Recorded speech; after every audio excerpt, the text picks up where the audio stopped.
Shalom Bapak Ibu Saudara yang dikasihi Tuhan. Seri pengajaran hari ini berjudul Roh Kudus memberikan karunia. Saudara, ternyata Roh Kudus dalam karyanya tidak hanya menghibur, menolong, dan menginsyafkan, tapi juga memberikan karunia-karunia. 1 Korintus 12 ayat 11. Tetapi semuanya ini dikerjakan oleh Roh yang satu dan yang sama, yang memberikan karunia kepada tiap-tiap orang secara khusus seperti yang dikehendakinya.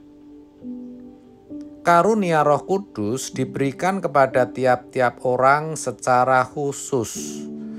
Artinya, karunia yang diberikan kepada seorang dengan yang lain itu berbeda. Pertanyaannya, lalu apa karunia Roh Kudus?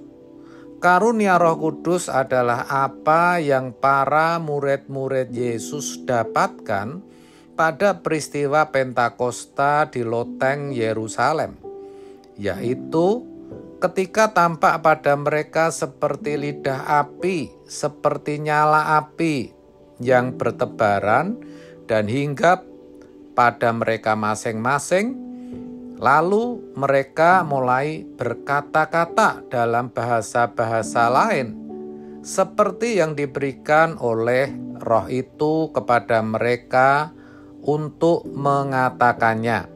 Kisah Para Rasul 2 ayat 3-4. Itulah awalnya yang akhirnya membuat para murid yang pada waktu itu sangat ketakutan menjadi pemberani dan mengubah pola hidup serta pelayanan mereka. Ayat 14-40.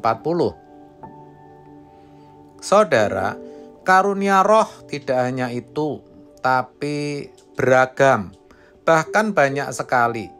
Di antaranya karunia untuk berkata-kata dengan hikmat, karunia berkata-kata dengan pengetahuan, karunia iman, karunia untuk menyembuhkan, karunia untuk mengadakan mukjizat, karunia untuk bernubuat, karunia untuk membedakan bermacam-macam roh, karunia untuk berkata-kata dengan bahasa roh, karunia untuk menafsirkan bahasa roh itu. 1 Korintus 12 ayat 8-10. Dan masih banyak lagi yang tidak dituliskan di sana. Bisa karunia untuk bermain musik, karunia untuk menjadi usher, pokoknya sangat banyak sesuai yang dikehendaki Roh Kudus. Ayat 11.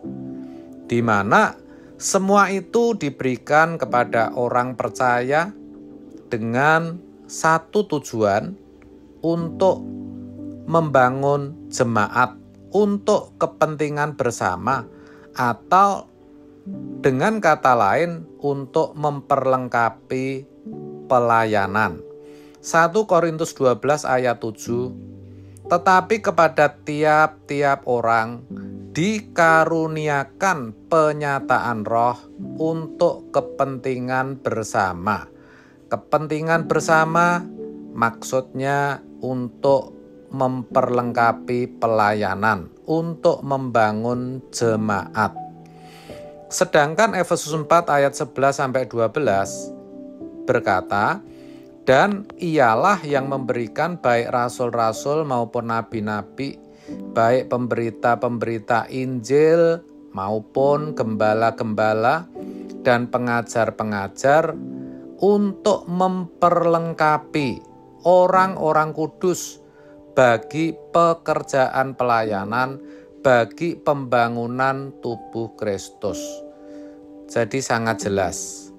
Dikatakan untuk memperlengkapi orang kudus bagi pelayanan, maksud saya bagi pekerjaan pelayanan, bagi pembangunan tubuh Kristus.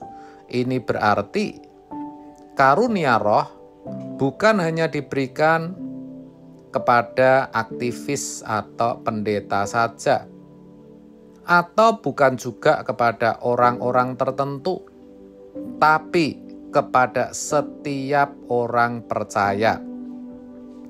Sebab setiap orang percaya itu diberi tanggung jawab untuk ambil bagian dalam melayani pekerjaan Tuhan sesuai panggilannya masing-masing. Sayangnya, banyak orang percaya yang tidak tahu dan tidak menyadari akan hal ini. Padahal, kalau kita menyadari, kita akan menjadi orang-orang yang luar biasa. Hidup kita pasti menjadi berkat banyak orang.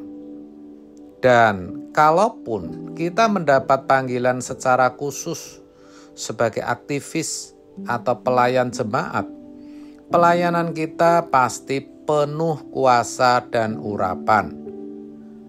Jadi sekali lagi saya ingatkan bahwa karunia roh itu diberikan untuk membangun jemaat atau untuk memperlengkapi pelayanan.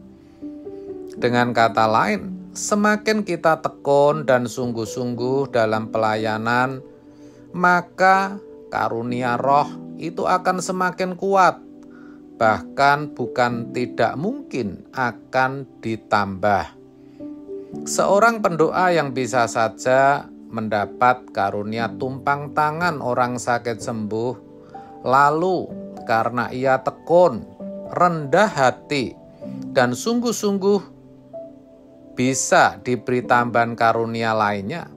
Misalnya karunia mengetahui penyakit seseorang sekalipun ia belum diberitahu. Sebaliknya, karunia yang dimiliki seseorang bisa juga hilang, sebab memang yang namanya karunia sifatnya tidak tetap. Artinya diambil kembali oleh Roh Kudus, yaitu ketika ia sombong dan mencari pujian, mencari kemuliaan diri sendiri melalui karunia yang ia miliki. Yang tadinya kalau bernubuat selalu terjadi, tetapi sekarang nubuatannya selalu meleset. Begitu, saudara. Namun ada juga yang menyalahgunakan karunia roh untuk kepentingannya sendiri, tapi karunia itu tidak hilang. Yang seperti ini justru lebih berbahaya. Sebab pada akhirnya nanti Tuhan berkata, "Enyahlah kamu, hai pembuat kejahatan, sebab aku tidak mengenal kamu." Matius 7 ayat 21-23. Sebab itu saudara, mari kita sadar bahwa Roh Kudus juga memberikan karunia. Maka sebagai orang percaya kita pasti diberi. Dan kalau kita merasa belum mendapatkan, kita bisa minta. Tapi ingat, kalau kita diberi, harus kita pakai untuk kemuliaan Tuhan, untuk memperlengkapi pelayanan kita, untuk membangun jemaat, bukan untuk jemawa atau sombong. Itulah sebabnya barangkali saat ini di antara kita yang beroleh karunia-karunia roh, maksud saya ada di antara kita yang beroleh karunia-karunia roh, jangan sombong. Sebab bukan saudara yang melakukan, tapi Roh Kudus. Ini harus benar-benar disadari, sebab sering kita melihat orang yang beroleh karunia menjadi sombong, sehingga karunia itu ditarik kembali oleh Roh Kudus. Memang saudara, sekali lagi saya ingatkan, karunia roh sifatnya tidak tetap. Amin. Tuhan Yesus memberkati.